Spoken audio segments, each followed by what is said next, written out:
Doctor Rajshree दीपक घोतकर, Rajdeep fertility research centre एवं IVF centre Kota से। नमस्कार। क्या आप बार बार गर्भपात और वो भी अर्ली प्रेगनेंसी लॉसेस अर्थात गर्भावस्था के 1-2 महीने में ही गर्भपात की समस्या से ग्रसित हैं? तो ऐसी समस्या में बेहतर होगा कि अगली प्रेगनेंसी या अगला गर्भधारण करने से पहले आप अपने डॉक्टर की, अपने गायनेकोलॉजिस्ट की सलाह ज़रूर लें, क्योंकि इस तरीके के जो अर्ली एबॉर्शंस होते हैं या गर्भावस्था के पहले 1-2 महीने में गर्भपात होने के जो कारण होते हैं, उसमें कई ऐसे कारण हैं जिनको गर्भधारण करने से पहले यदि मालूम कर लिया जाए तो उस समस्या का हल किया जा सकता है। इसमें सबसे महत्वपूर्ण है कुछ हार्मोनल डिस्टर्बेंसेस, जैसे कॉमनेस्ट है थायराइड डिसऑर्डर, कभी कभी डायबिटीज़ होता है जो पता नहीं होता है।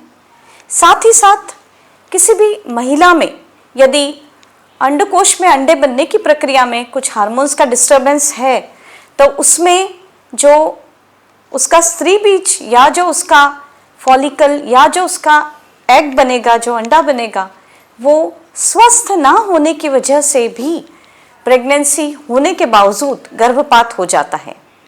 और इसीलिए हमें इन सब चीज़ों के लिए कुछ इन्वेस्टिगेशंस, कुछ जांचें कराना आवश्यक है, जिनमें बेसिक हार्मोन्स के टेस्ट जो कि पीरियड के दूसरे या तीसरे दिन पर किए जाते हैं वो करना होता है। साथ ही साथ इस समस्या में एक बहुत महत्वपूर्ण कारण है स्पर्म या शुक्राणु जो कि स्वस्थ नहीं है। और इसीलिए यदि अर्ली एबॉर्शंस या गर्भावस्था के शुरुआती दौर में ही गर्भपात हो जा रहा है तो पुरुष को भी पूरी तरीके से इन्वेस्टिगेट करना आवश्यक है। और उसमें सबसे महत्वपूर्ण जांच है सीमन एनालिसिस या वीर्य की जांच, जिसमें उसकी मॉर्फोलॉजी या संरचना के हिसाब से शुक्राणु कैसे हैं वो देखना। साथ ही साथ क्रोमोसोम्स अर्थात गुणसूत्र की कोई परेशानी तो नहीं, कोई क्रोमोसोमल एबनॉर्मलिटी तो नहीं, ये देखना अत्यंत आवश्यक है। क्योंकि यदि हमें इन दोनों में से किसी में कोई परेशानी या प्रॉब्लम नज़र आती है, पता लगती है, तो उसका इलाज गर्भधारण से पूर्व होना आवश्यक है।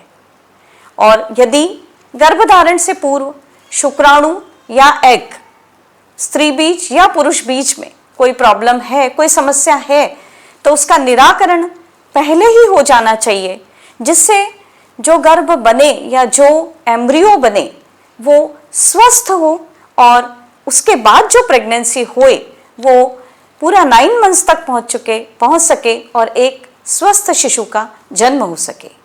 इसलिए अर्ली एबॉर्शंस और वो भी बार बार होने वाले एबॉर्शंस में पुरुष एवं स्त्री दोनों की कुछ जांचें गर्भधारण से पूर्व होना अत्यंत आवश्यक है। नमस्कार।